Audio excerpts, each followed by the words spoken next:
Oh, there's Mike. NoStressMike.com. This is April 27th, 2017, and I'm continuing my video talking about the growing herbs. We went up this mountain. I'll tell you, it literally scared the piss out of me. After we got up here, they finally decided the road's too dangerous. And but I was so scared. I mean, I'm sorry I didn't video it for you, but I'm not going to video my death. So, I mean, we were inches from going off the side of this mountain, and that's what we were driving. Oh, and okay, and I said, "What are we doing?" And this is the second phase of the project, and I don't know. I still don't know what it is. These people, they know herbs. We are in a part of the world where there's some really kind of like the Amazon. We think of the Amazon. We're in the Western Hemisphere. We think of the Amazon of where that's where they got all these really cool herbs. Okay, don't forget, China has been using herbs for thousands of years. This is the place that they get their herbs. This is, we're away from the civilization. What most people think of China, we are away from that. And so we're now there. I thought we came up here to check the water source because they want the best water they can get. But the one thing I've learned about being with these guys is, I mean, I've been around people that like to see flowers and they take a picture of flowers and stuff like that.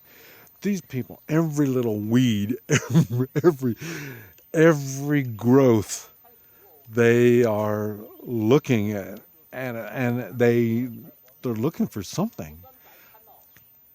I don't know what they're looking for, but anyway, we are up. Oh, and also at every altitude, at the altitude, it they look for different plants at different altitudes. They had and I noticed that when we got in the car, they had a odometer, I think is what they call it, and it registers the altitude. So they're watching the altitude, where they're at, and look, he climbed up. You can see he's up on the map. He's looking for weeds. Oh God, man, this this is amazing. I think this is why they sent me to these people. I wonder why they sent me to these people, because they know I want to learn. I want to see these people. They're really getting after it. But and you gotta watch out. The words.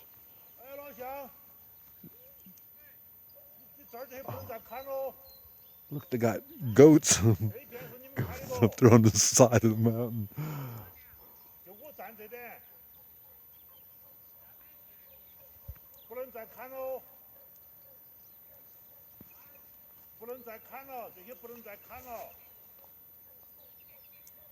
I think there's somebody that lives up there, and he's hollering at them now.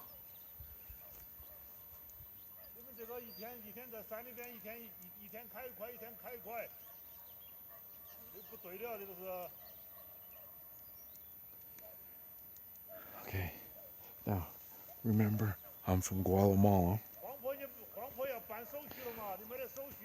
and I've been down there for what, 14, 15 years. So I got used to the mountains and walking in the mountains, riding in the mountains, stuff like that. But the mountains of Guatemala are not anything like the mountains here. They have no volcano activity here. They don't have earthquakes. everything is stable. So these mountains that are here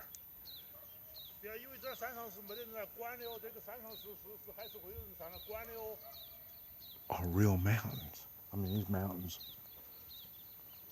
have been mountains. Now, what they've noticed here is it's rising. The mountains are coming up.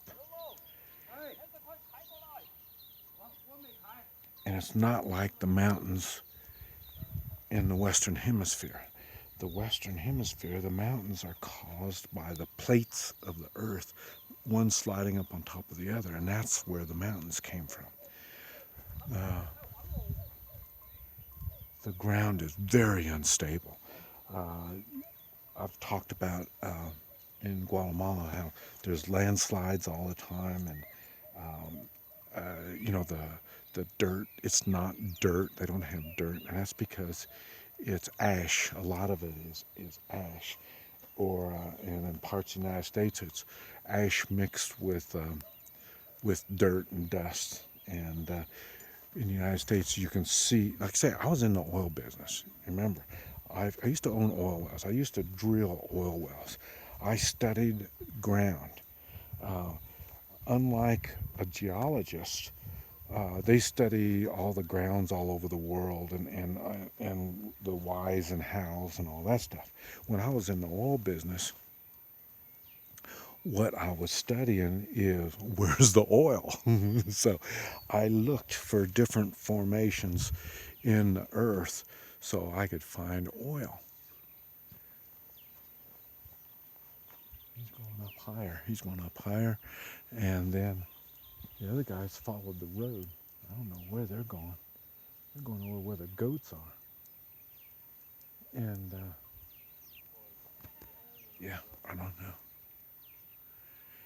And so I'm not as knowledgeable as a regular geologist would be, but I'm not ignorant.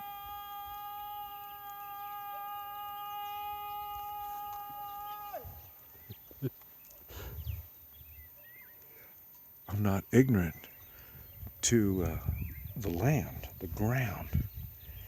And so I got a curiosity about the ground too. So when I see ground stuff like that, I'm curious. And but the dirt here is real dirt. I mean, it's like dirt, but it's in a mountain.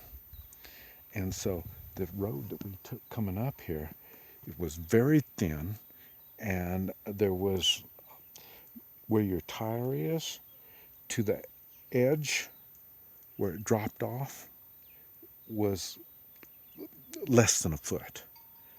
In some places it was like maybe 4 inches. And I say, and when you look out, like here, I'm going to show you here an example. You look out, it was just like that. But I mean, it went way down. I was so scared. And like I say, I couldn't believe they were so close to the edge. And I know. So for one, so I've learned a few things here on this. One thing, I wanted to go to, I think it was Bolivia, where it's the most dangerous road in the world, and I wanted to travel that. And see, I travel motorcycle in that part of the world, and so, but I wanted to travel that. I wanted to get on the most deadliest road. There's no way I want to do that now. I can tell you that right now. There is no way. I was so scared. So, but anyway, okay. Now, on the way of words, when words are translated, like I say, they keep calling this a project. Okay. Now it's privately funded. It's not through. And see, I was at the university. The traditional Chinese university is where I met these people, or not these people. I never met these people until I got here. But when I was at the university, is when those people told me I need to come here, and so, they said project, and so I wanted to see. I'm not going to come back to China unless somebody sponsors me. And when I say somebody, it's got to be a company has got to sponsor me. And so, and they realize that I'm here by myself and I'm doing things that are impossible. So they know I can't do it by myself. And I think that's why they set me up with these people. Now, okay. Now what I got to do is I'm figuring out, and so if these people find me an asset, then they will sponsor me. And because they don't want me in this country just running around like I've been doing. I mean, I'll just run around meeting people, seeing things, doing things with no guidance, no control at all.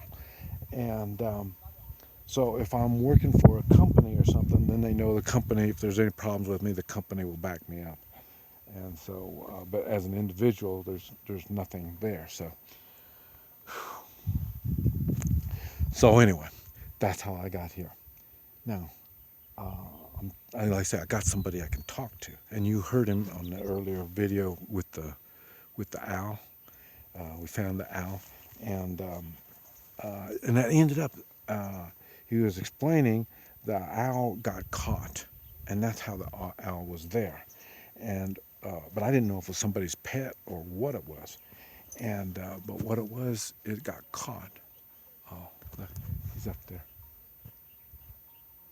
He's up there picking seeds.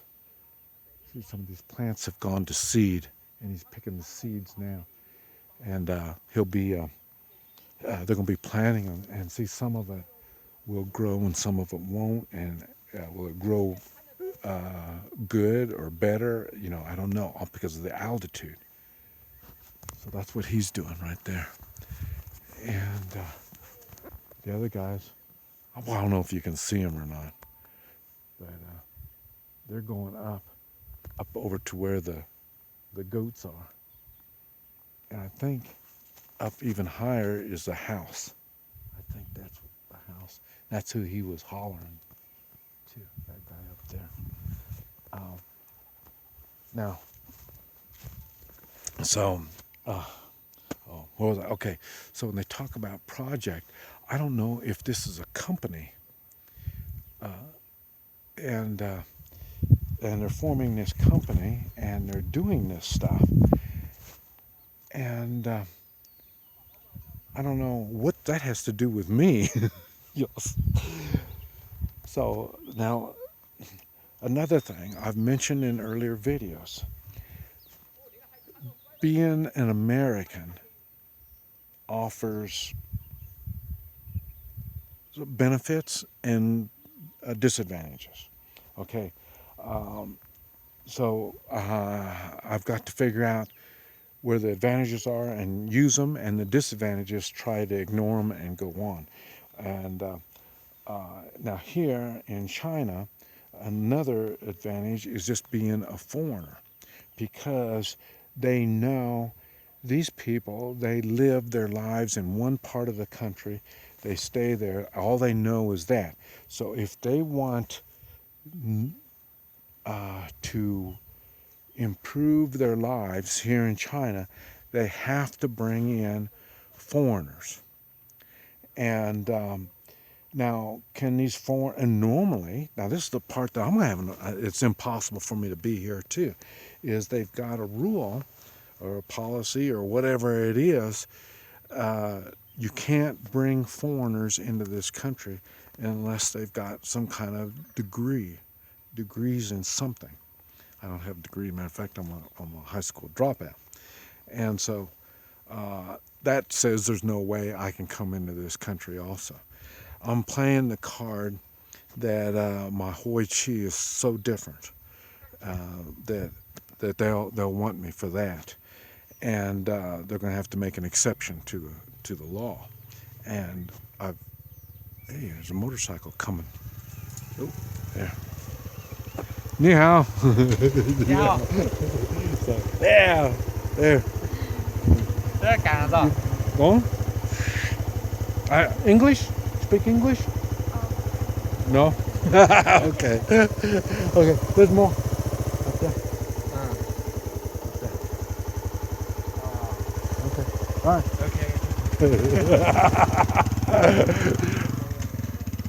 See, you got an example of what goes on in my life. I see people, you see the way they looked at me? You know, they could tell I'm a foreigner. Uh-oh. Now they're going up another rate. I wonder if they live up there.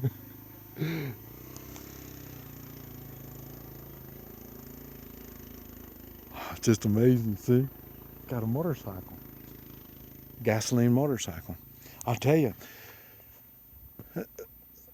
everything you always hear about China, I guarantee you can believe it. I mean, some of it is good, some of it is bad, some of it is totally unbelievable. And the contrast from one part of the country to another part of the country it's unbelievable. Like I say, oh, I wanted to tell you also, I went to a party last night, and it was a birthday party, and it was one of the people on this project, and he's 49 years old, had a birthday, and oh man, there was over 20 people on one table, one big round table, and it had the Lazy Susan, and there was well over 20 different dishes, all different kinds of food, and this Lazy Susan that was spinning around was electric, so it just continued moving real slow, and so you would reach out there with your chopsticks and pick out all the different kinds of food.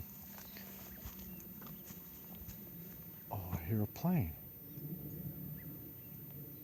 I hear a plane. That's the first plane that I've heard since I've been out here. A jet plane. I mean, we are where there's nobody. Nobody is out here except for 1 million people.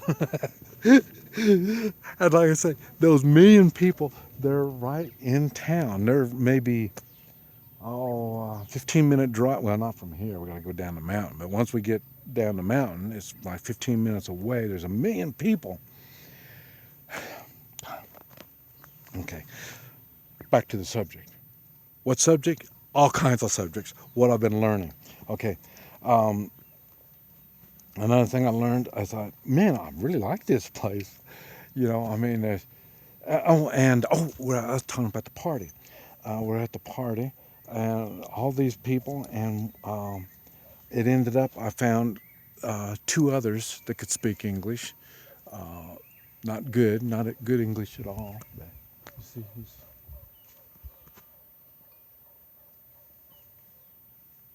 looking for more plants. I hope you can see him. But, I don't know if I can't hardly see my screen, so I can't tell either. But anyway, so there was 2 other, and they were men that could speak really bad English, but at least they could speak. And so we're talking, and I just okay. One thing is I'm old. I'm 68 years old, and and I don't know yet. Somebody told me that I'm too old to get a driver's license, and because they got an age, and then after that you can't. And everybody was shocked that my health, I'm in such good shape, and they respect health. That's why you see a lot of people that look pretty good. And for my age, everybody's just amazed that I could be so healthy. And then they said, well, and I said, I don't know if I can even get a driver's license. If I live here, can I even get a driver's license? And they said, well, if you can't have a driver's license, you get to travel for free. All public transportation is free. And so that's one thing I heard. And I got to remember, a lot of things I hear, and they're different. The law is different in different provinces. And people don't know a lot of stuff, so they're just trying to be helpful, so they say things. Um, Another thing was rent. I said, well, how much is the rent? I mean, if I wanted to, 'cause I don't buy property, but I could rent something. And they said, well, you're going to have to do a lease. Around here, they do 1 year leases. Remember before, the places I've been before have been in the cities, and they rent like a hotel room, a furnished room, and they said, and it normally runs about $300 a month, something like that, maybe 250, 300, depending on all kinds of stuff for the nicer stuff. And then uh, they said, well, you're gonna have to do it at a 1 year lease around here. And I said, well, okay, how much is that? And they said, well, it'll be about 10,000 yen. And that, let's see, what'd that figure out? It's 10,000 yen. Um, I think it was like $1,200. No, 13. Oh, 1,500. I think it was $1,500. $1,500 for a 1 year lease. You pay the 1,500, and then it's yours for a year. So that's what 150 a month, less than 150 a month rent when you get it for a year. Oh man, so that's what I learned. And then oh yeah, we're at the oh, this is something else I wanted to say. I've made videos talking about mannerisms. Okay, at the party, I knew no one. Uh, well, no, I knew one, two, three, four of them. I knew because I met them yesterday, and they were escorting me around, and one could speak English. So, and then, uh, but anyway, the thing is, uh, by the end of the night, uh, I mean, everybody were all, and see, I try to watch myself because I know I'm American, I know I'm different. Now, normally in the Western Hemisphere, not only I'm American, but I'm Chinese. So I've got two things that are really going for me. Now, here, it's different. I'm half Chinese, which makes me a mixed blood. They don't like mixed bloods here, and especially half Chinese, half anything is not respected at all. It's not good at all. So that's not a good thing. But like I say, but these people that I saw last night, none of them know my skills. None of them know my abilities, what I'm able to do. The only thing that they know, is my mannerisms. And really all I do is smile a lot. I mean, I'm just, I tell you, I give thanks multiple times a day that I'm alive and I'm experiencing the stuff that I'm experiencing. I'm just so thankful. And so I'm always happy. And so they see my mannerisms, they see and I've mentioned my handling of chopsticks. Everybody talks about how I handle chopsticks. Not that I'm good, not that I'm bad, that they've never seen anything like it before. And then, so now I'm kind of self-conscious. And then with all these strangers around me, I was real self-conscious. And so I couldn't use chopsticks. I mean, I could use them, but not stylish, not looking good. And so I was clumsy, and it wasn't a good night for chopsticks for me. But the rest of my mannerisms, really caught everybody's eye. And another thing I've talked about is, and I'll get back more on that. But I've talked about giving gifts, and I carry gold, silver, copper coins. I carry this stuff around with me, and people don't understand. I give this stuff away. You, everybody thinks, I've got a lot of gold and silver, and people think it's money. You all the time focused on money. That's what I'm saying. That's why, and I've mentioned, I've learned to live without money. So anytime I got extra money, I get gold and silver, and with gold and silver, I give it away. And this was a fine example. I carry it around, and then whammo, and these four guys I was with, they didn't know it was going to be a birthday party. Nobody knew any of it. Matter of fact, one of those four guys was the one that's having the birthday. So, but so everybody was unexpected on this, and then coming towards the end of the party, and and I noticed the scene, and I can't tell, this big round table. Half of the people on one side were men, the other half were women.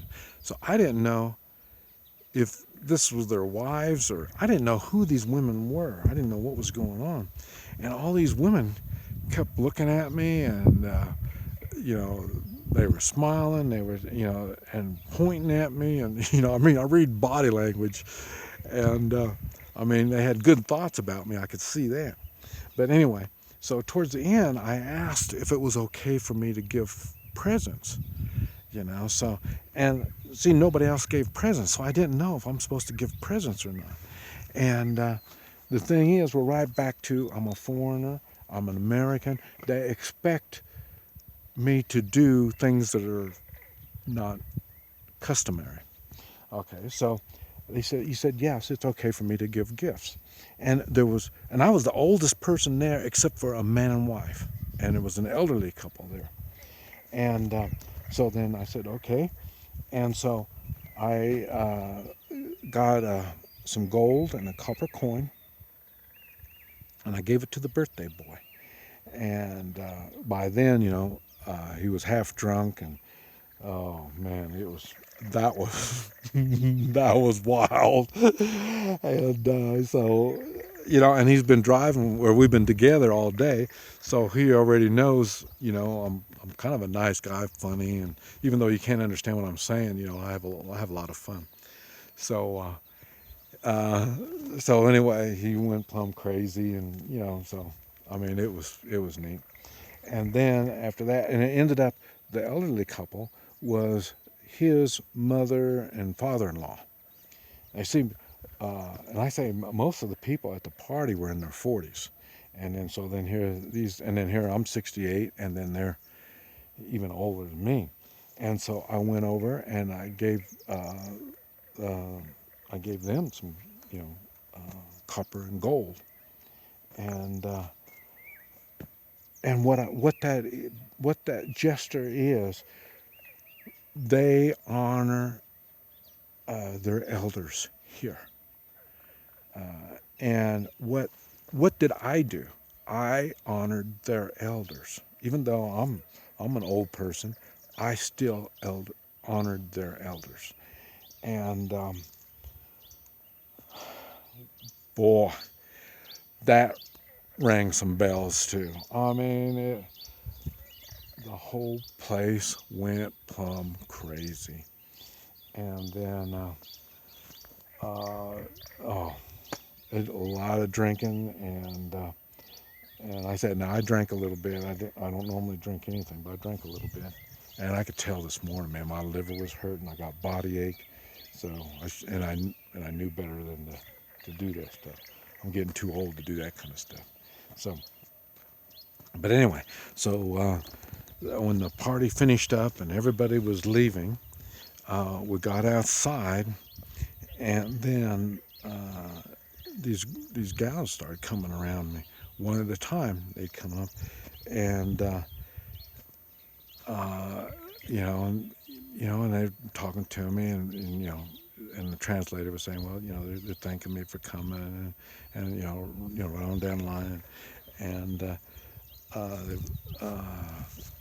everybody's asking, well, what are you doing here? And I told them, well, you know, oh, and that's another thing. I told them at the party that I do traditional Chinese medicine.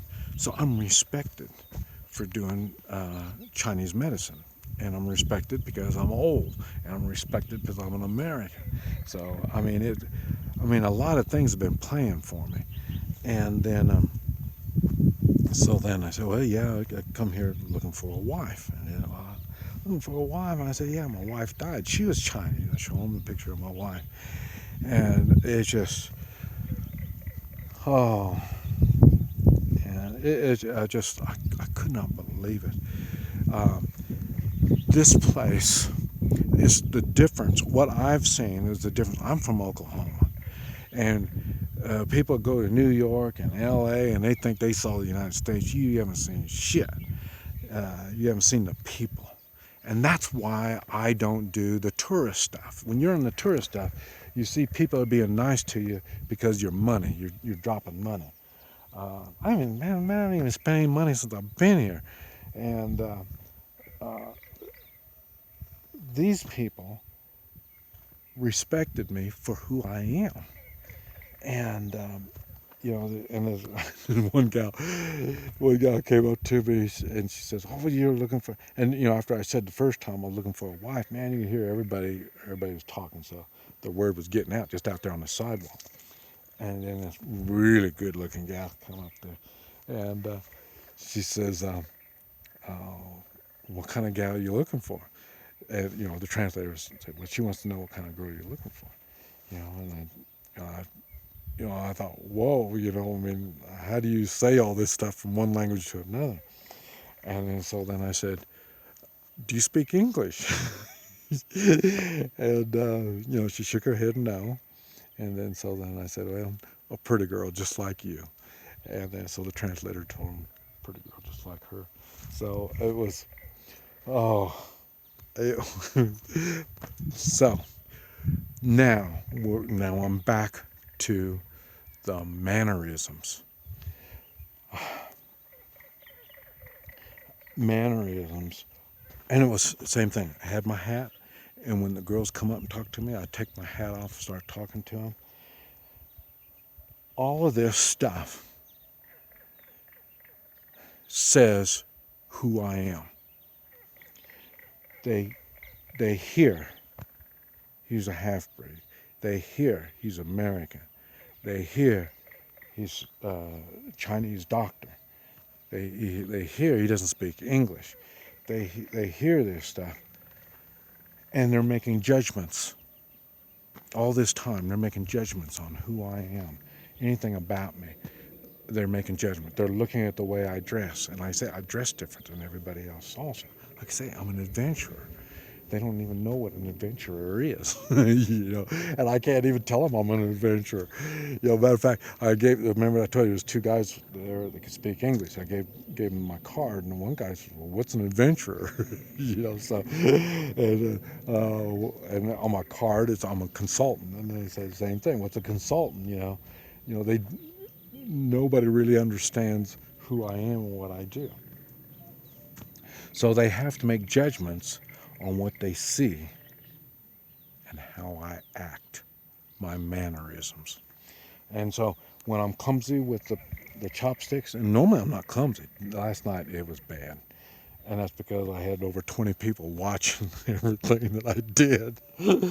So, uh, but like I say, it ended up when they see the little things in my mannerisms, when I smile, um, uh, how I act, how I treat other people, they're making judgments. All those judgments are contrary to what they believe. The half breed, the foreigner spy, and all, I mean, what's he doing in a party like this? Why is this guy having his birthday? Why did he want this foreigner to be here when he doesn't even speak the same language? I mean, there's a lot of things going against me when I came into this party. And I say I come out smelling like a rose, but mannerisms is what it is. Um, and I've talked about it. I say I've got now. I think I've got over 1,600 videos now, and I wish I could say more about which videos to look at. I don't know. I don't do a good job of uh, um, categorizing all these things, but I say it's been amazing. It's been amazing. I'm trying to think more. Like I say I've been since I've been here. Like I say, it's one day, and here now it's not quite midnight or noon yet. I've been overwhelmed with information, and then oh yeah, I've got been walking so much, got a blister, so I gotta take care. I didn't bring my first aid kit. Like I say, I had 5 minutes to pack, and I thought about bringing my first aid kit, but I haven't needed it this whole time I've been here. So how many times I carry so much crap that I don't use, and I'm trying to figure out. I'm thinking I may be going to. Well, first thing I'm thinking, I'll probably go back to the United States and kind of rest and regroup and figure out what have I experienced and see what's going to happen. I don't know what's going to happen here, how long things are going to take for things to happen here. And I've been thinking about going to Vietnam. You have to send your passport in and get a visa ahead of time. Thailand, I can fly into Thailand and get my visa right then and there. Oh, another thing, I'm trying to figure out how do I. Okay, finding a woman is not anything like y'all think. I don't think, because it's nothing the way I thought. Like I say, we're not doing arranged marriage, and so I'm taking these gals out. How do I know what's going on, and if they're using me as he's an American, he's a Chinese doctor. So you got to remember, I came from the. Oh yeah, that's nothing I was talking about. I was in Kunming and this Chongqing. These are big cities. Uh, People are influenced by the way you look, and then here this Chinese guy is with this Chinese doctor, American. So are they using me to make themselves look good in the social market? I don't know. I don't know. So I'm trying to figure out how I can do it. Now I've changed my strategies to. I found out that Chinese can go to Thailand, and now I learned. Oh, also I forgot. I came here. I drove on the highway. They got big highways like interstate highways in the United States. They got them here. Nobody told me that, and I think we can drive to Thailand, and I don't think that their high-speed bullet train. I saw them working on their tracks there, but I don't think they have a train going there, but they have a good road going there. So, but I'm thinking now what I'm going to do when I start finding gals that uh, are interesting to me, and to find out if I'm interesting to them or if they're just, like I say, using me for whatever. I'm thinking what I'm going to do is I'm going to take them to Thailand. So in other words, I'm going to say, what are you doing this weekend? Let's go to Thailand.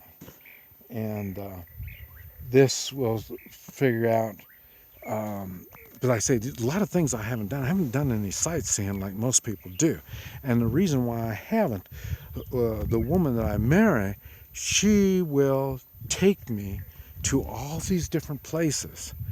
And it's because it's a bonding. I'm getting her out of her area, and of course I'm out of my area, our comfort zones, and then we will depend on each other to take care of each other. And oh, it's another thing. I'm sorry, I keep throwing all this stuff at you. I've been learning so much so fast. Um, the, the interpreter guy that's with me, he's part of this project. There's one that can speak English, and I can ask him anything. He tells me anything. He's the first fully honest, because everybody thinks I'm trying to make judgments on China, and so and I mentioned in Cuba, you can't talk to tourists unless you have a license from the state. You're licensed from the state to talk to tourists. So, and the reason is they want you to say the right things. They don't want you to say the wrong things. And then, and I also mentioned that it's a big thing on looks, the appearance. They want appearance to be good, so they don't want people to say things. And this, I think that's a Chinese thing. I don't think it's the government thing. It's just their culture. Appearance means anything, so they don't want to say it. This guy tells me the truth. He's upfront, tells me the truth. 57 years old, and he's divorced, and he's been living with these gals, and I didn't know they did that in China. so, and so now I'm thinking maybe marriage might not be the thing for me. I may end up. It'll be like a mistress. I don't know what y'all know about mistresses, because the Chinese I know have mistresses, and they have them in Central America, mistresses, South America too, I guess. And but so it might be uh, because, and I mentioned I am not going to take someone out of their comfort zone. See, like I say, now if we were 22 years old, I'd snatch them out. Well, let's go. We'll go anywhere. But now, one thing I learned since I've been here also is not everybody's got the capacity to travel and handle situations like I do. And so, uh, what is that?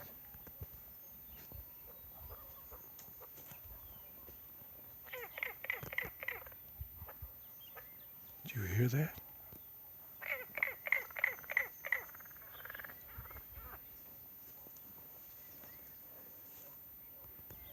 I think it's a frog.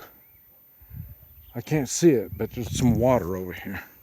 And when I got close to the water, it got quiet. So I think it was a frog. Oh man, talking about that again. At dinner last night, uh, one of the things they had were bees, and not honeybees. There goes that thing again. Not honeybees, but another kind of bee. It's a black bee, and they're not a honeybee. And they had those. I didn't eat any. Now I regret it. I wish I would have ate it just so I could tell you what it tastes like. But by the looks of it, I don't think it was going to taste like chicken. Uh-oh. There's a vehicle coming. Uh-oh. I don't know how it's going to get around. That'll be another good thing. See how they're going to get around here. I think we parked, we clogged up the road. We blocked the road, I think. I want to go over here and look. But, oh man, I'm sorry to go hopping back and forth, back and forth. If somebody was here to stabilize me, I wouldn't be doing so weird like that. Uh,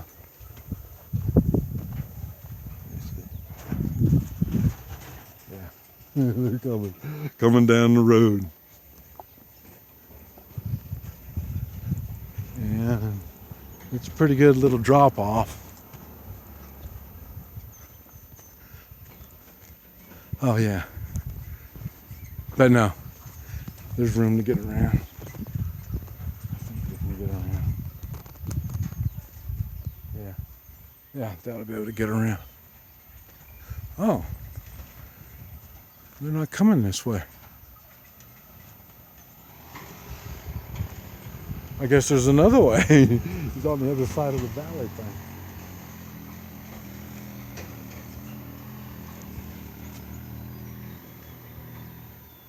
Oh man. Oh, you can see him through the trees there.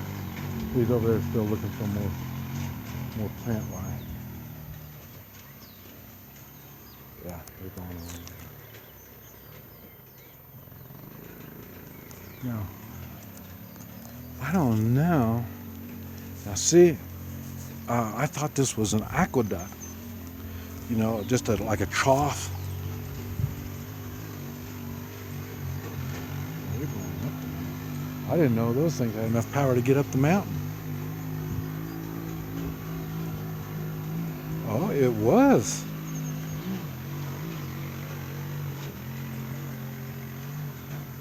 It is. It is an aqueduct.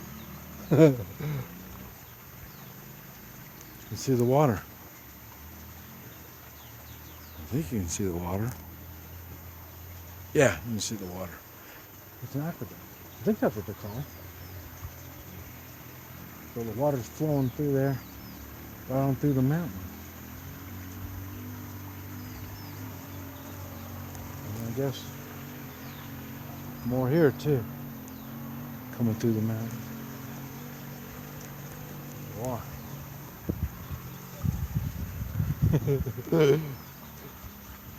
It's just amazing. There's another house up there too. He's trying to make it up the mountain. Oh, I didn't think those things had. Oh yeah. Oh man. Okay. Let me tell you some more. Okay. Um. Um. I saw a thing on the ground. I wasn't sure what it was. Um. Now maybe I lost track of what I was thinking about. Well, I'm gonna go jump to another thing. Um. Um. I designed. You know what a rocket stove is. You can look it up on the internet and find out what a rocket stove is. Uh, there's other kinds of rocket stoves, and I've uh, designed a rocket stove of my own that can do some really cool things. Um, I was working on it.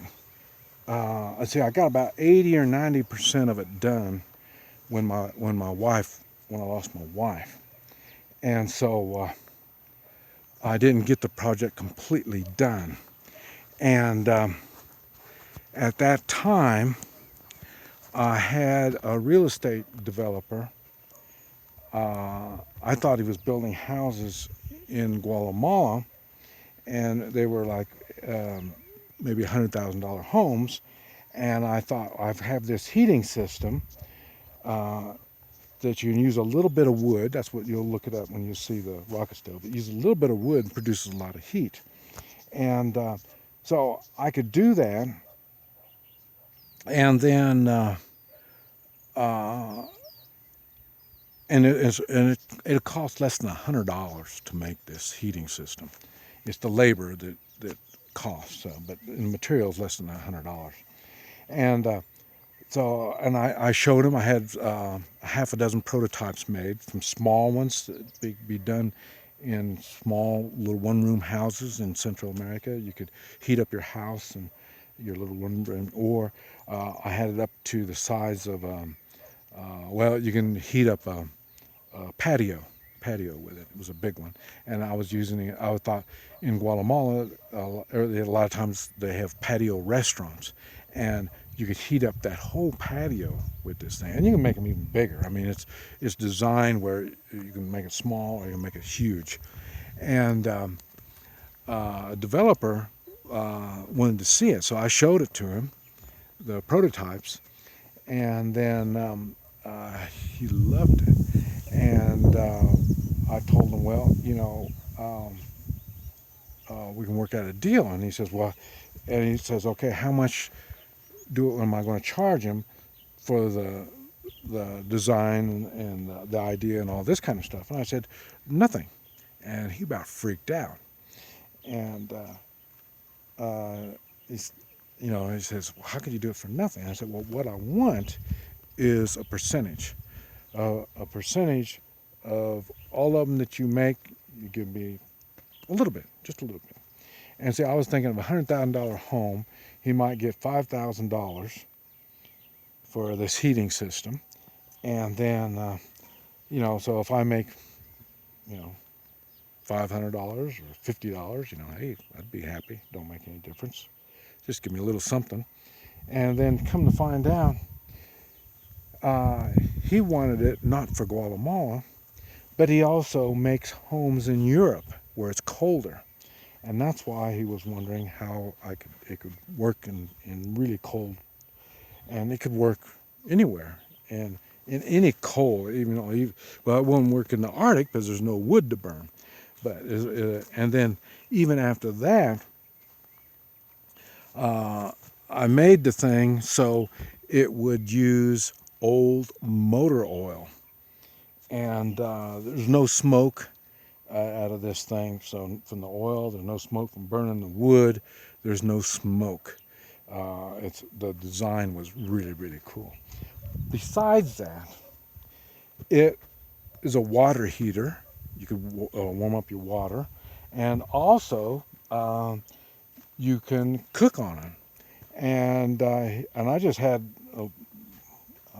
I see I showed him on the big one. Let me see if I can.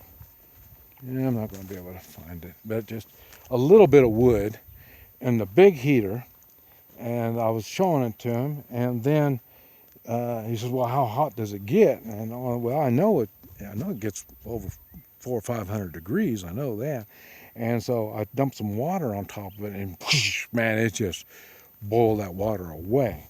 He could not believe it got that hot with just a little bit of wood, and so then, like I say, I've got drawings on it. I took pictures of it, and what I was going to do is write a book, and use the book as a workbook. And what it is, he could use that workbook to his construction people, and it'd have the measurements, the exact measurements on how everything is supposed to be laid out. And what it does, it burns the smoke also, so there's no smoke. I mean, you could, at the end of the flue, it's PVC. That's to tell you, it's not hot, so it's PVC. It takes all that heat, and it uses the heat in. But anyway, I don't want to go into all the detail on it. But it's a fantastic thing. But I only got about 80 or 90% of it done, and so I'm thinking, well, in this climate here, they don't have heaters, and but in the winter it'll get a little chilly, and so that's exactly what this heater will work for. And so I told the guy that the guide guy with me, my interpreter, I told him if he knows a construction guy, I can work out something with a construction guy if he owns a remodeling company or stuff like that. So, but hey, oh, that's a mushroom right there. But also, talking about mushrooms, one of the things that we had last night, I don't know if you realize it, but there's a mushroom. I saw it on Discovery Channel or something like that.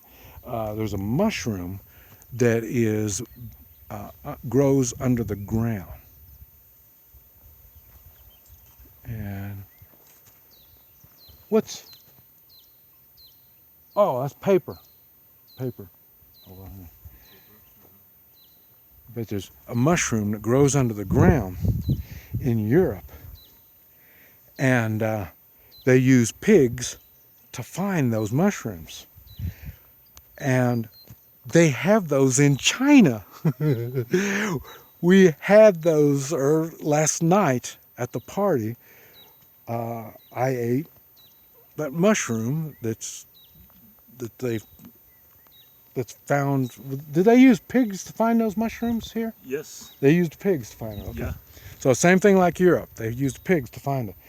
And it was 500 yen 1 kilo. for 1 kilo. Yes. 500 yen For 1 kilo. for 1 kilo here in China. And in Europe, they send it to Europe. About $1,000. About $1,000 for a kilo. So it's. I ate some of that last night, and just totally amazing what's going on. Okay, what's that for? Is that grass? The grass, yes, it's grass from the rice. From the rice. Oh, okay. Maybe it's to feed the cow or goat. They'll eat that. Yes. cows eat this. Huh. Okay, well they didn't grow the rice here. Here, Oh, they this field and this field. And oh, these are this rice field. fields, Yeah, right? this is a rice field. This also. This yeah. one here's a This rice should be, paddy right yes, here. Yes. Ah. Okay. I will slowly go down. How about you? You'll go. You'll Okay. go with me or just wait them? You'll wait. No, I'll You'll you're be going here? down. Yeah, You're going I'm down. going down. Okay, I'll catch up with you. Okay. I'll catch up I with go you. slowly, huh? Okay, all righty. I told them already. I go slowly. Oh, okay, you already told them. Okay. I go slowly. Okay, well, I'll be between you and them. Yeah, okay. Okay. So, the thing is, I gotta put a Band-Aid on my my what you call it, my oh my foot where the blister. I gotta do that before I go. You know, I'm looking at it. It's almost an hour on this video, and I'm not sure if I'm going to be able to upload this. It might be too long to upload, and I can't edit, so I won't be able to edit that thing. So I'm not sure if you're going to be able to see this video. This might be one of these private videos you're going to have to catch on another time. But oh man, I'll tell you, I'm just overwhelmed with. I've been learning so much, and I guess I should have talked to him more and let you know what he learned, because I saw him picking stuff, and I say he's going to work his way down the mountain and try to find some more stuff. And those guys went up to the top of the mountain. I am going to walk down the mountain. There's no way I want to drive back down that mountain. Okay, I'll just call it quits here and get my foot mended, and then we'll think about maybe making another video, working my way down the mountain. This is Mike, NoStressMike.com.